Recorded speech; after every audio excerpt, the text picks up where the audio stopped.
Whether you want more innovation more easily, you're feeling burnt out or overwhelmed, or you simply know that something isn't quite the way you know it can be, you are not alone. I hear the same from leaders every day. On Uncommon Leadership, we explore aligning personal fulfillment with business success, creating authentic teams, and cultivating the resilience, adaptability, and ease necessary to move beyond simply surviving today's challenges into thriving. I'm Michael Hunter with Uncommon Teams, and today we'll uncover fresh insights into what it means to lead today. And joining me is Dr. Amanda Lynne Smith. Amanda is a heart-led, dynamic, and visionary C-suite executive with 25 years of expertise, spanning education management, operations, and workforce development.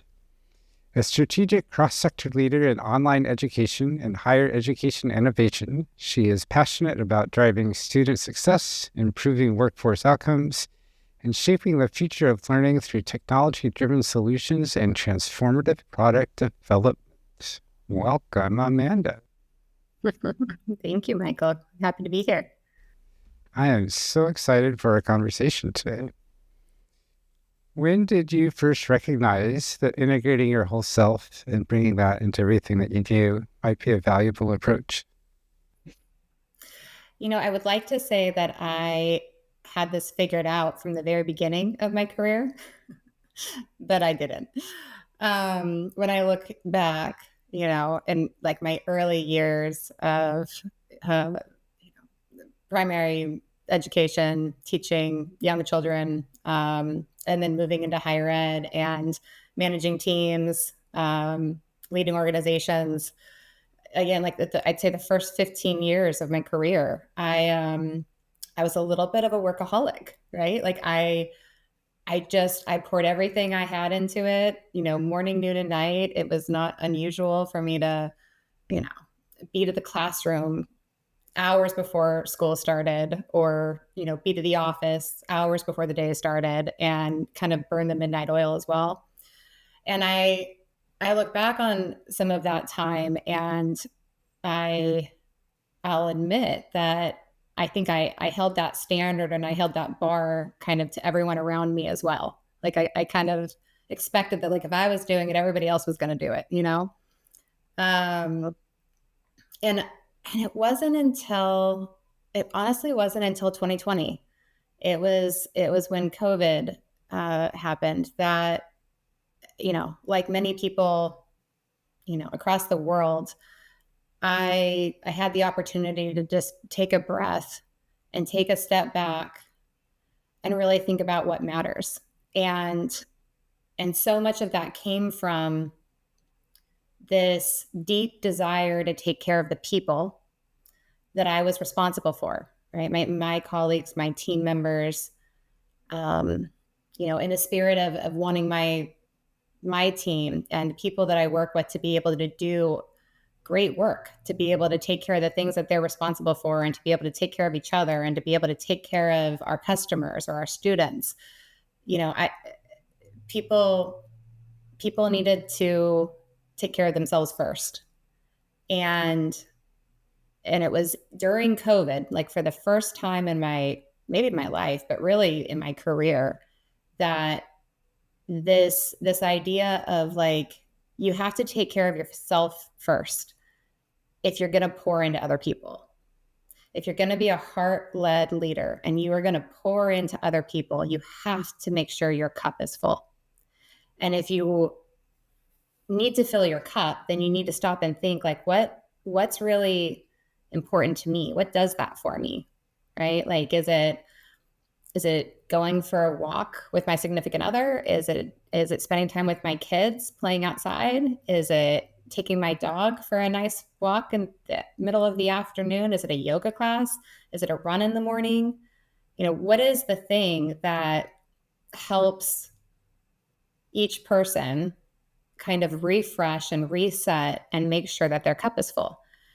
And that was, for me, Michael, like that was the moment. Like that was the chapter. And a lot of this evolution happened in my own personal life as well.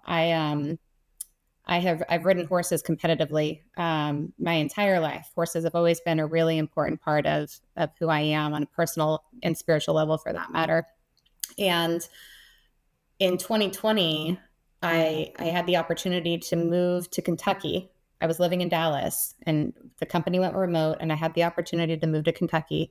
And I found myself, call it March, April of 2020, living on a 200-acre horse farm in this beautiful, tiny little cabin that looked like something out of a Thomas Kincaid painting, overlooking this pond with geese and polo ponies in the background. And there was this unbelievable integration that started to happen where all of the parts of who I was and who I am started to come together in the most profound way.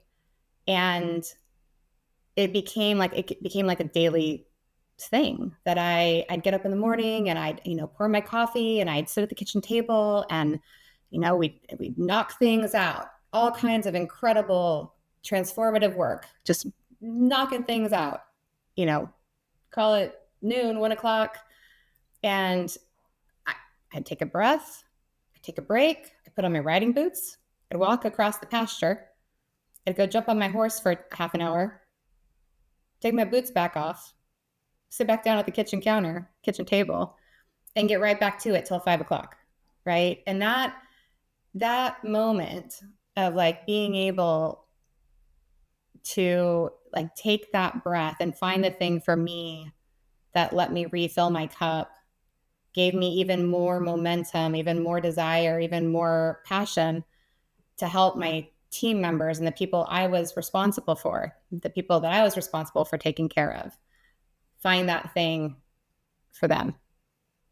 And again, like that chapter and that moment and those experiences will forever change the way that I think about taking care of people, taking care of teams, and leading. So it was literally COVID that caused/enabled this, because COVID caused your company to go to remote, which made it easy for you to move across the country and have this massive transformation. Yeah, it was wild. There was like all of these little pieces that were they were serendipity, and at the same time, it's like the silver lining or the glass is half full. Like that was a really, really challenging time, right? For everybody. This idea of isolation and, there was a lot of fear, a lot of unknowns. And yet like there were these beautiful kind of silver linings, and I personally really tried to look for them. And I personally really tried to help my team and my colleagues and the people, again, that like I was responsible for, the people that I was arm in arm with, also find those things. And again, not just not just because of the work, but because, again, like that, this like, that I can never unsee again, of like, you have to first take care of yourself. It's the most important thing. And if you're doing that, then you really can take care of other people. And at the end of the day, that's all any of this is about. Any of the work we do, it always comes down to taking care of people. Absolutely. Some people call this selfish, that you're putting yourself before anyone else. And I've always believed that selfish, or any other word, it's not a bad thing or a shameful thing. It's critical. I've never understood why, when on an airplane, when the oxygen mask comes down, everyone understands I have to put my oxygen mask on first so I can help everyone else do that. And somehow that doesn't translate into any other part of the world. For most people, feel like, well, I have to help everyone else before I can help myself. And it's, as you say, it's absolutely critical. If I'm not filled up, if I don't have the energy to do what I'm here to do to help everyone else, then I'm going to not be able to help them. And then they're not going to be able to do their job as well, because I'm not doing my part in helping them do that. And it just rolls out, and soon no one can do anything very well, and we're all super struggling. Where if we just take those moments to do what fills us up at the times that are best to do that, then everything else, like you experienced, half an hour writing Yeah, during the day and get to go full bore all the rest of the time. I couldn't agree more. And I also think, it's like this paradox of like, again, so this idea of like, reaching for the oxygen mask, but it's like not as singular as that. Because I think like the giving permission, that like the being surrounded by people, friends, family, colleagues, loved ones who give you permission to take care of you. And it's a form of love, really, right? Like it's literally a form of loving other people. And maybe that feels like a strong word in the workplace, right? But like to give permission to say, I want you to take care of you. I want you to take the time. I want you to find the time. I'm going to give you the time. I don't want you to have to ever apologize for finding the time to take care of you, because I trust that if you're taking care of you, you're going to be able to take care of everyone around you. And that's what heart-led leadership is about. And so it's this like, it's like the infinity, sign, right? Like Yes, it's like it's a never ending thing. It's hard to decide where it starts and stops. And I think we all play a role in supporting each other in that way. absolutely. What has helped you give yourself and then others that permission where for 20 years you found it so challenging to do that for yourself, let alone maybe harder for yourself even than for others? It's a really good question. You know, I think like the desire that is inside of me to build camaraderie on teams with teams and be a part of leaving the world a little better than we found it together. Like the desire to do it together is again what actually like spurred me or created the most motivation or passion for making sure I was taking care of me first so that I could take care of these people, right? And vice versa. Again, I go back to COVID and I remember, how many people were struggling, like really struggling. And, how many people on my, again, like that were a part of my team, my colleagues, my coworkers, and not just people I was responsible for, like directly, like direct reports, right? But like my peers and the leaders that I worked with, right? Like everybody was really struggling, and there was a lot of pain, and there was a lot of sadness, there was a lot of fear, um, and I couldn't disconnect these things that we're talking about. Like it became more and more clear that like I have a major responsibility in this too. Like I need to take a breath. Like for the first time in 10 or 15 years, like I felt like I could really breathe. I felt like things really slowed down. I felt very present.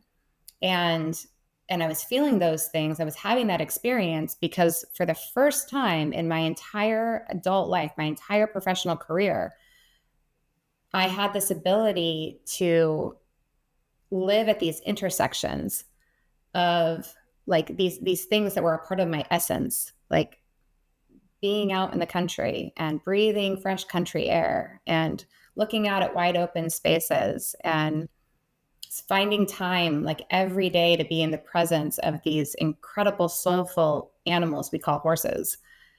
And it just became its own meditation. Like I thought about it a lot. I had thought so much about like I have so much more capacity when I'm doing these things. And for the first time, like, again, I had permission, right? Like the world suddenly shifted. And all of a sudden, these pieces of my life started to come together. And like I said, once I saw it, I couldn't unsee it. And it was its own form of like me giving me permission so that I could then give the people that I care about permission so that they could give the people that they care about permission. Right. And a lot of my colleagues and a lot of my teammates and people I worked closely with would tell me that like they were having these conversations at the kitchen table at dinner. They were having conversations between spouses, like with their children. Like there was this ripple effect of, because we were having conversations as a professional team about these things, that people were then taking that to their family and their loved ones and having conversations there. Right. And it just, I don't know, it became a very profound thing. And like I said, it'll forever be a part of how I think about what really matters. That that ripple effect is always amazes me when we do it consciously, like you were doing with your team, and then they were doing with their families and friends. It's incredible that just because I talk with you about it, and then you talk with your team about it, and each of them talks with their friends and family about it, pretty soon the entire world is talking about this because everyone has someone else that's not in that chain yet. And even when we don't do it this explicitly, the shifts that we make with ourselves radiate out and affect the people around us, and then they shift a little bit and that radiates out as well. So even if we haven't given ourselves permission to do this explicitly, just by making these shifts ourselves, we help the entire world shift to be a little more that way. Yeah, I agree. So one way to describe it, we're talking about this, is building cultures where people feel safe and empowered to bring their unique talents and their unique way of working and ways to refill into everything that they do. Now that you've realized how important this is, how has this shifted and what are you doing now to build and strengthen and help those cultures endure? Yeah, so again, kind of pulling on this thread or this timeline that I would, that dates back to COVID, like 2020 forward. There were some other interesting things that kind of transpired that have continued to become a part of, or be a part of, how I think about building culture and building strong teams. And it's twofold. One is something we'll call courageous conversations, and the other is a restaurant motto that says we're all family here. And so I'll tell you about the first one first. So the courageous conversations piece. So as all of us remember, during COVID, there was also some really complicated social pieces that were happening, right, socially in our communities across the country, across the world, and that conflict, that social conflict, and the complexities, the trauma, the disappointment, the fear, the inequity that came with a lot of what was happening then, could not be separated from the lived experiences of the people that we work with, right? And I found myself supporting a very diverse team that was really struggling, sometimes very silently and sometimes very loudly, with what was happening in our local community and in communities across the world. And in a conversation that I'm never going to forget, where I was reminded that I might see things through a particular lens, and let's just call that lens white privilege, that I might see the world through biases, unconscious, right? Um, I felt called to create a space amongst the people that I called friends and colleagues to talk about it. And I drew from some experience I had during my early teaching years when I was teaching third grade in Colorado. I was a part of a group of teachers that helped to facilitate this these workshops, these faculty workshops called Courageous Conversations About Race. And it draws from Glenn Singleton's work. And the intention of the work then, in these school districts were to help primarily white teachers have heightened awareness in their teaching practices and in their lived experiences with their students' lived experiences in very diverse classrooms. And from that work, there are 4 agreements, and those agreements are to stay engaged, speak your truth, expect and accept non-closure, and to experience discomfort.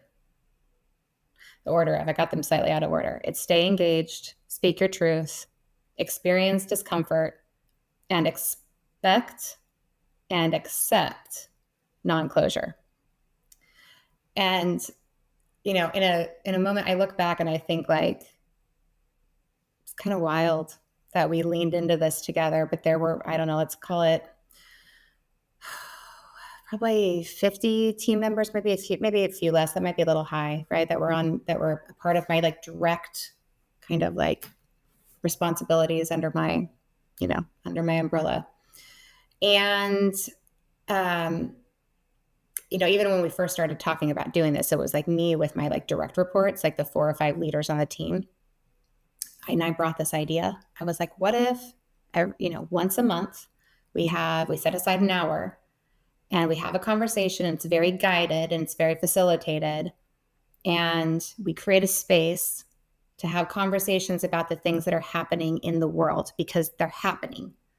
And by pretending like they're not is not helping anybody, right? People are highly distracted in their work. They're, again, everyone was carrying like the weight of the world on their shoulders. And then you expect people to come to work and put a smile on their face and like just do the thing. Like it's, that's not how it works. And so I I raised this with my leaders. I was like, what do you think if we do this? And Mike, I'll tell you, like literally every direct report I had was like, there's no way you can do that. You can't do this. We can't do this. Like, does HR know we're doing this? Is HR going to be there? Like this is a whole company doing this? Because we can't do this. This is not going to be a good idea.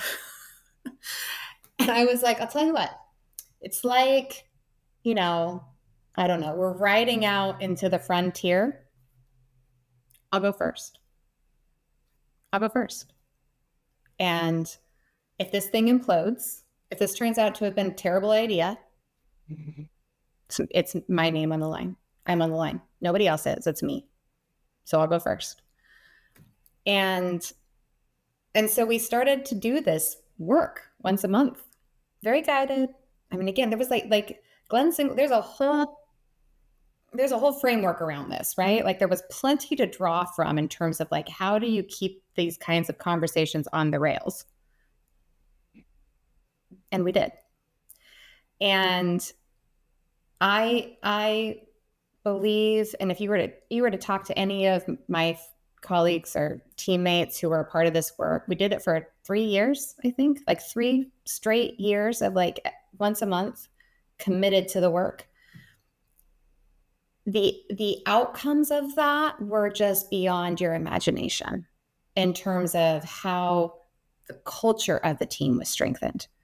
Because when you lean into these kinds of things, and you think about those 4 agreements, you think about staying engaged, speaking your truth, experiencing discomfort, and expecting and accepting non-closure. And then you think about any problem that could potentially pop up in the workplace, anything where you're coming at it from 2 different angles or 5 different perspectives, and you're storming and norming and all the things. There is nothing you can't get through. There's nothing you can't solve and that you can't find common ground on. If you have strengthened the muscle, if you've worked the muscle of those 4 agreements in relationship to topics that are really personal, right? Like where you're really challenged to like have to see the world through somebody else's lens and have to find compassion and have to find understanding and have to be courageous and brave. And again, like sticking to or saying like, this is my lived experience, but I hear your lived experience, right? And like that, it's complicated and messy and really beautiful. And I watched a group of people, 40, 50 some odd people, do this work with such commitment and such love. And then I watched them work together in the coming years on 1,000 different things, right? Like just all the day-to-day stuff, the big stuff, the little stuff. And there are still ties amongst that group of people that I don't think will ever be broken because of that work. And when you think about what that does for a culture, again, like you talk about culture building and team building, it's nothing like it in the world. The second piece that I mentioned is the restaurant motto, we're all family here. So the story there is that my younger sister, is a senior executive for Olive Garden that is owned by the Darden parent corporation. And my sister has been an inspiration to me my entire life. She might be the little sister, but like really, she kind of acts like the older sister. She's been such an example to me. And, you know, in particular, her people leadership. So she works for a company whose motto is, we're all family here, right? And she literally is responsible for thousands and thousands of people. Like, I thought I had a big job, you know, with a group of 100 or 150. Like, we're talking thousands and thousands of people that she's directly responsible for. And over the years, I have watched her in awe pick up the phone at all times of the day. You know, we might be driving to go pick up our kids from school, or she's in the middle of making dinner. You know, she's got like a kid on one hip and she's like stirring the pasta with the other, and she's taking the call, you know, whatever, right? And it's a frontline, you know, cook or a dishwasher or one of the waiters or waitresses. I've lived the experience of witnessing her. I bared witness to her open door policy of we're all family. Olive Garden, Darden, specifically Olive Garden, has this, you know, a bit of this sentiment of we hire for life. Now, that doesn't mean that like people don't leave. Sometimes because they want to, and sometimes maybe because it's best for everybody. But there is this sentiment of like, once you walk through that door, you're a part of the family. And we're going to take care of you like family.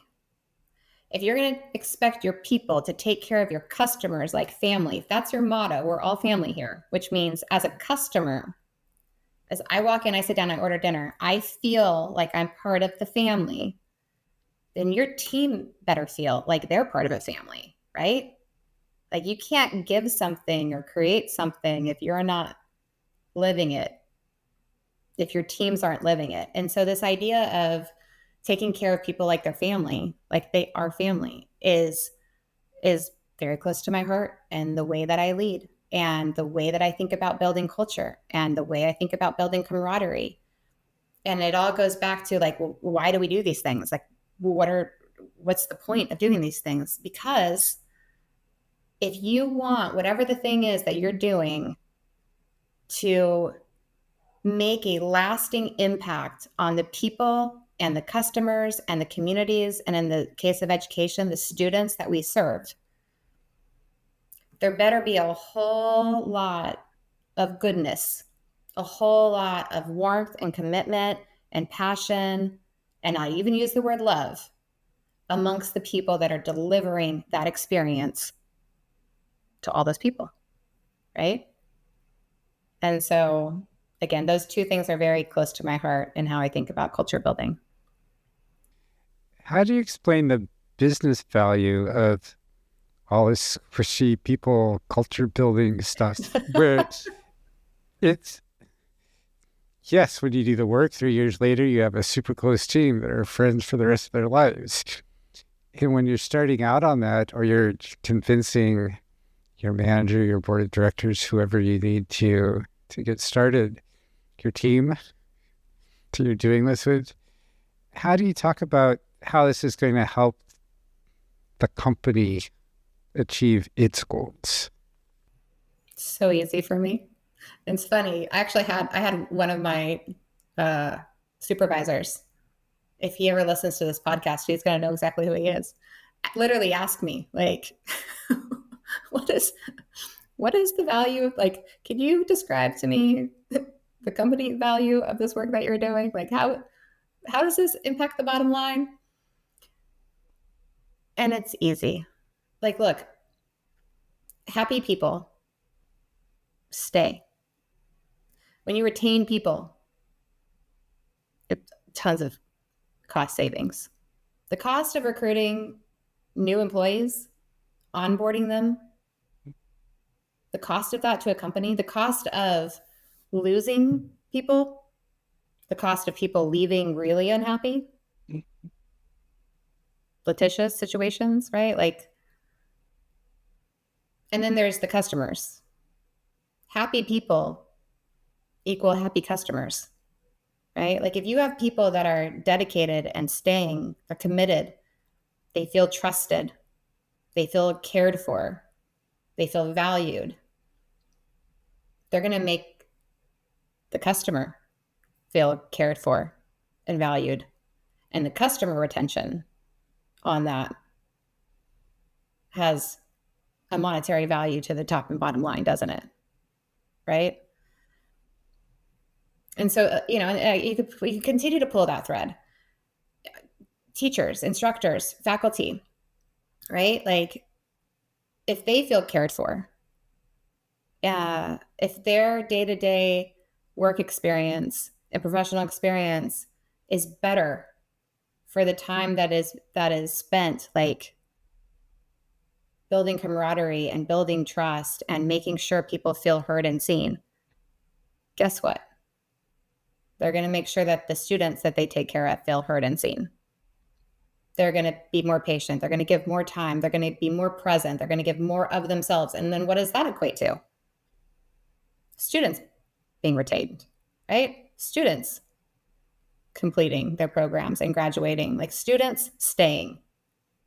Like, the number one driver of student success, the number one driver of retention on campus or online, number one driver is the relationship between the faculty and the student. It's the number one. The student stays or goes. You could build massive retention teams, and institutions do, and they're helpful. They're very helpful. They're very important, especially when you're supporting massive bodies of students. But the day-to-day of the instructor, the faculty, connecting with each and every student that they are responsible for, that's the number one driver of retention and outcomes. And again, it's this ripple effect. It's what we talked about at the very beginning, right? Like, having a conversation at this level that then somebody has at the kitchen table with their loved ones, and then they have at the coffee shop with their friends, right? It's the same. If leadership sets that example and takes care of its people in these ways, those people are going to take care of the work that they're responsible for, the colleagues that they're responsible for, the customers they're responsible for, the students they're responsible for. It trickles the same way. It So I could really argue the value does. in it all day long. It really shows how the squishy people stuff shows up even in what might seem hard, unemotional as technology, software, systems. That if the people who are building software and systems, even if you never interact with any of them directly, because you're buying the thing online and everything's online, you never talk to a person. The difference between the people building that and providing it to you being happy and joyful, able to talk, have the tough conversations versus the teams that are the opposite of that, incredible. Comes through. Yeah, it does 100%. Makes all the difference.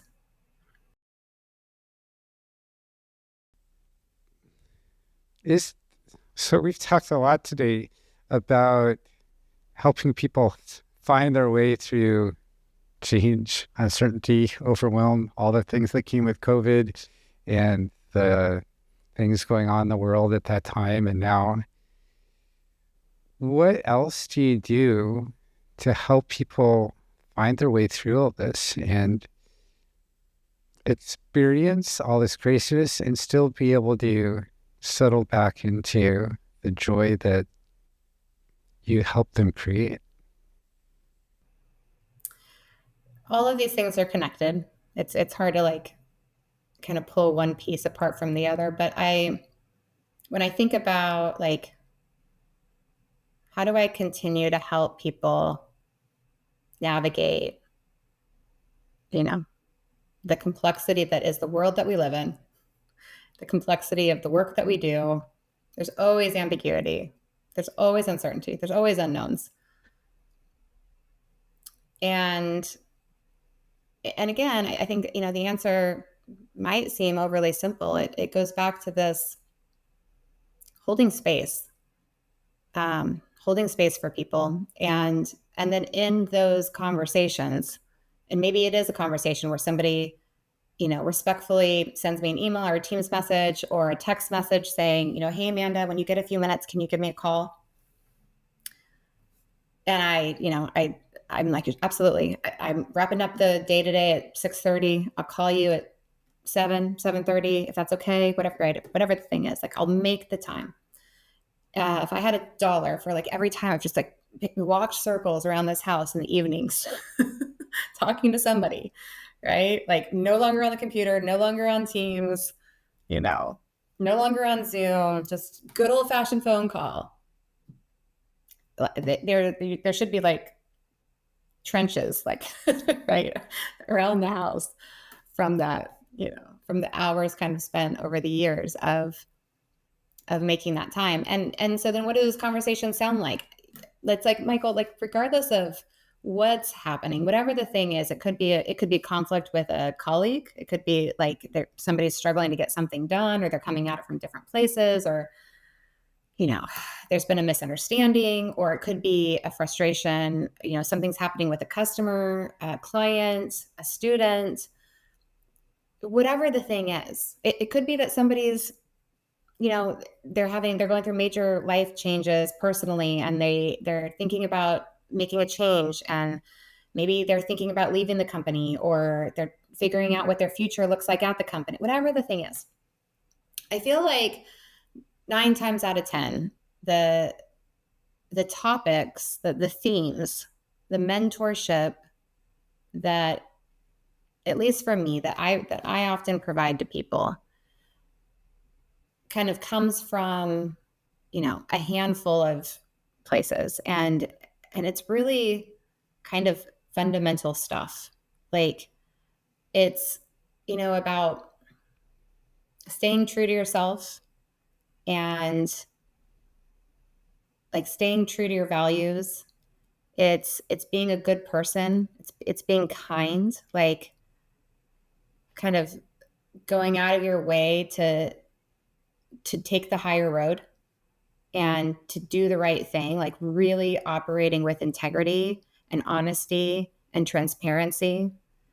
Um, it's encouraging people to speak up. It's like back to the 4 agreements, like speak your truth, like use your voice, use it respectfully, use it kindly, use it transparently, use it lovingly, use your voice.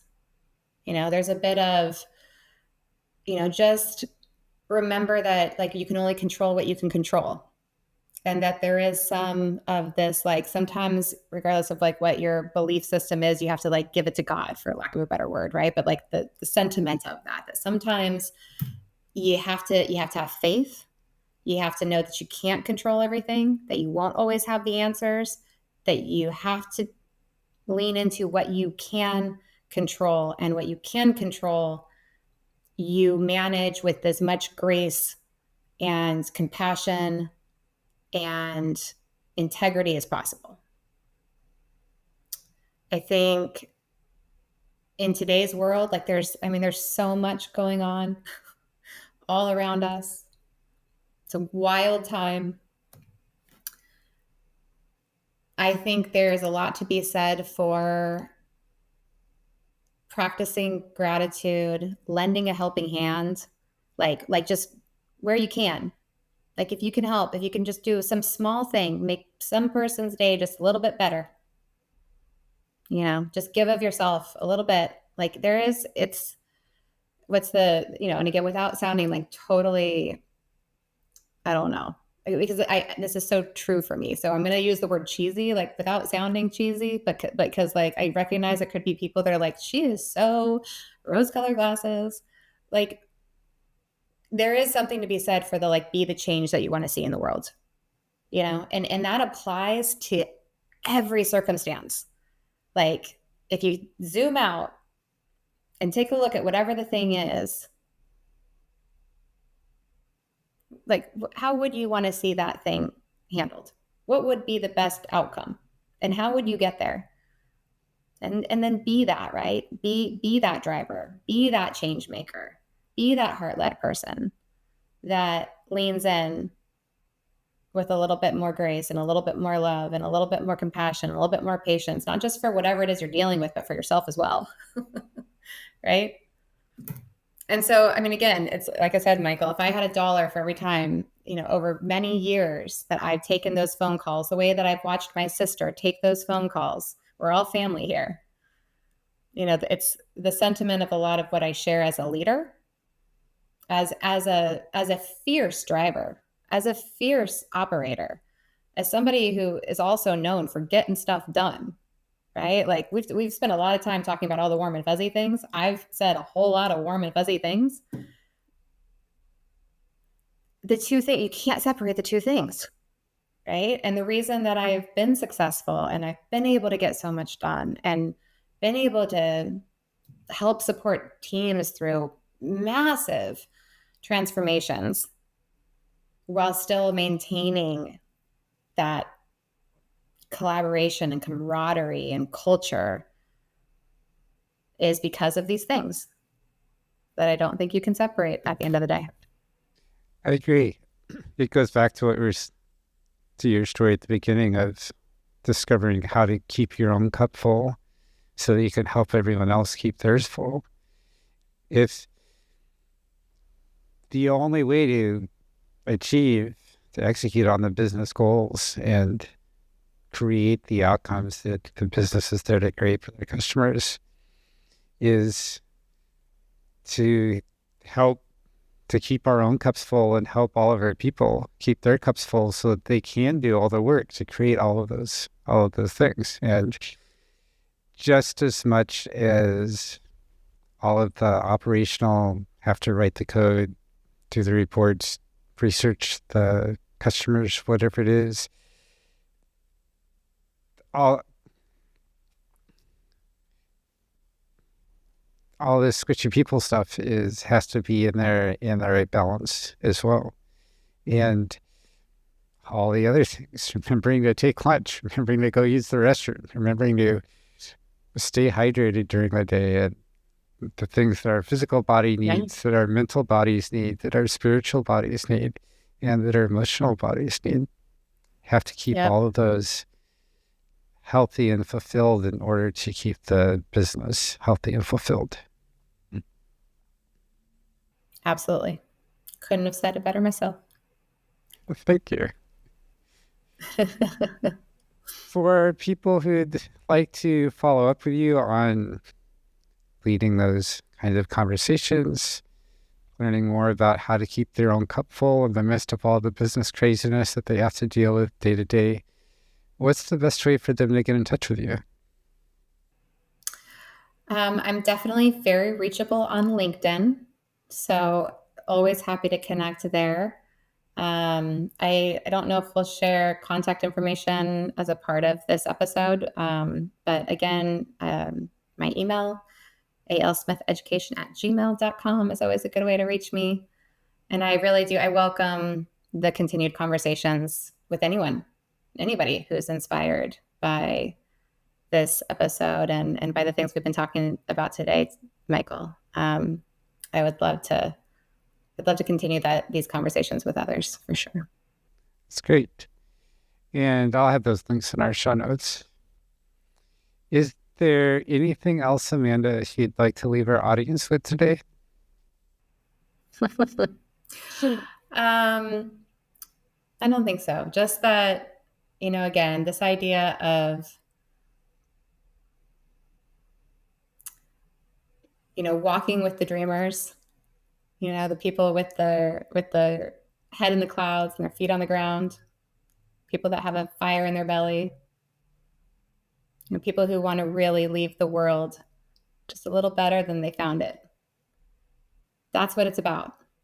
It's about finding those people. It's finding your tribe in any walk of life, taking care of them so they can take care of other people, taking care of yourself so you can take care of them, right? It's really, I think, at the end of the day, what it's all about. And I think when those things come together, when these ingredients that we've been talking about today, when they come together and they're present, I think that anything is possible. Genuinely, like mountains can be moved. And again, it all starts with relationships and again, just doing these things. There's a saying, the last thing I'll say is there's a quote, if you will, or a motto that one of the teams that I led for years that we'd always say as we signed off every Friday. And that was, take care of yourselves, take care of each other. And so I'll leave you with that today, Michael, and I'll leave our audience with that. Take care of yourselves, take care of each other.